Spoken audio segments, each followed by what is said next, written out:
So on today's video, I thought I'd speak to you all about a band that only ever did one mini CD for us, but it would lead on to more stuff and something that over the years I've become incredibly proud that we've done. That band is called Serpico.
So I did actually wonder whether I should do just a single video about Serpico and obviously the band that they kind of evolved into, which was Iponema, but I thought Iponema deserved a separate video, so I thought I'd just talk purely about the Serpico mini CD that we did in autumn 2000, I think. So obviously, if you don't know, we're not talking about the American band Serpico, who'd originally been called Sleeper, although I had been in touch with John Lisa many years ago from that band. This is the UK band. So this is the band that Wiz formed when he came back to the UK. After Mega City 4 had finished, he'd actually gone over and had joined the Doughboys for a short while, and he did tour with them towards the end of the Doughboys. Because obviously he'd co-written with John Kastner a couple of the Doughboys singles, and I think John Kastner actually co-wrote one of the Mega City 4 singles, but I could be wrong on that. But yeah, so Mega City 4 were obviously a really important band. They've been the headliners at the very first punk gig I'd gone to at the Indian Queen, and so they'd obviously gone on to major success in the early 90s, been top 40 chart band, toured the world, etc, etc. And I can't remember who it was, but someone emailed me to say, oh, did you know Wiz has got a new band called Serpico and their demo's brilliant, I'll tape you a copy of it. And they sent me this tape, and then it was like, well, how am I going to get hold of Wiz? Because I'll be honest, I'd never actually spoken to Wiz. We'd got loads and loads of mutual friends, but obviously I'd never actually spoken to the man himself.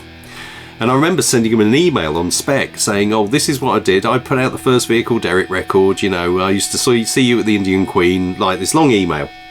And I got a little email back from him saying, yeah, give me a call.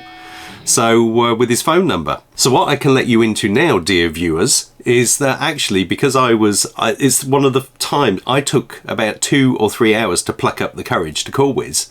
And the reason being is that, it was probably the first time on the label I thought I had a little bit of imposter syndrome, saying this is little old me doing my little label, and I'm going to speak to someone that's actually, been there, done it, bought the t-shirt, basically.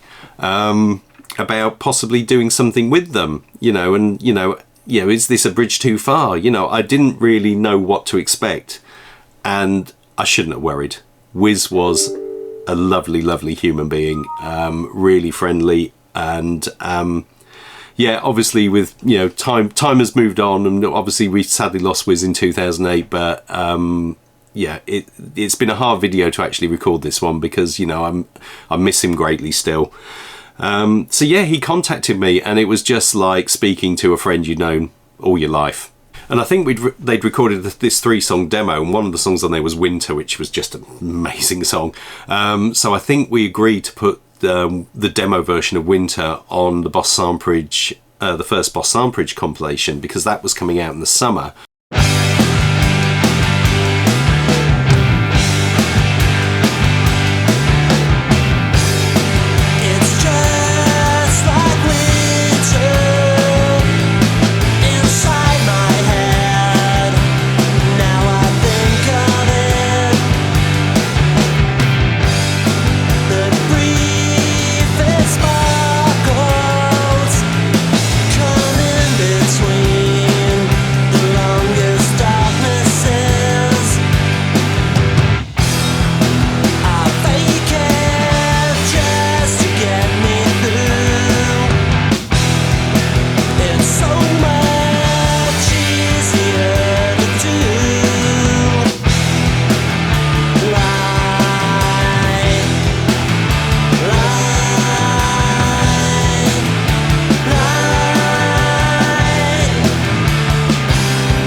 But they were kind of keen to record something new, because we said we got these new songs and I really want to record, you know, so like maybe do a mini CD or something. So we sort of put plans in place. So Everyone versus Everyone would come out in the autumn.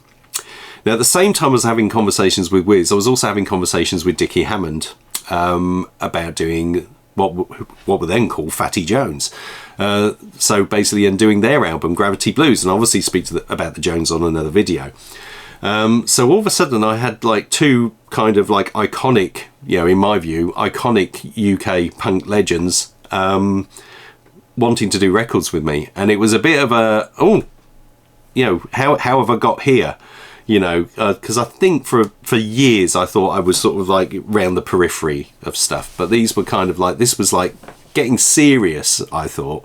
You know, releases by people who I'd looked up to for like 10 years or more at that point in the scene.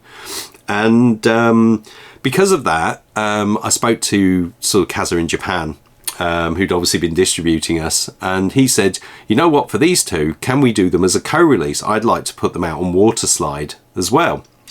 So the idea was put forward that Serpico would be a co-release between Boss Tuneage and Waterslide Records in Japan. So, and we sort of split the manufacturing cost between us on these. And then obviously they would go off and record Everyone versus Everyone.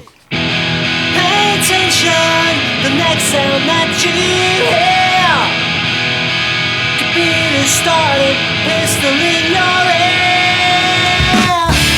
How long has it been waiting to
remember Wiz would, he would always be in touch, and he said, "Oh, we're playing this all day in Croydon. Come down and see us." So, so that was the first time I actually met him in person after I'd agreed to do the record.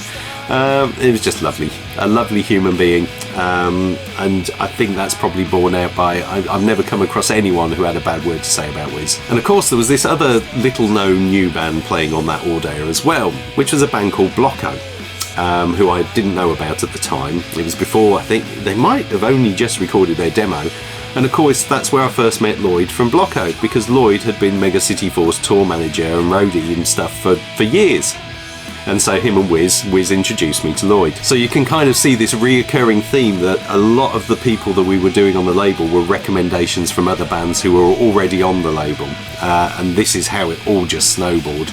Because literally one band led to another. So I think with Everyone versus Everyone, it got really good reviews, but I think in some ways I don't know whether Wiz was entirely happy with it as well. I personally think, looking back now, if I played the demo next to the mini CD, the demo was better. But I think everything wasn't quite right in the band as well. There was the lineup, and there was going to be lineup changes, and so I think Wiz sent me a message to say we're going to change the name of the band to Ipanema, and I said okay then. So I don't think that happened straight away after the mini CD came out. We're probably talking sort of 6 months to a year afterwards. But obviously I'll speak about Ipanema on another video. But yeah, check them out. I think that at the time a lot of people didn't realise Serpico was happening, and it was only really when Ipanema would carry on that people got more aware that Wiz was back and doing a band. But yeah, it was, thank God I did pluck up the courage to call him on the phone after a couple of hours. That's it for this one. I'll see you on the next one.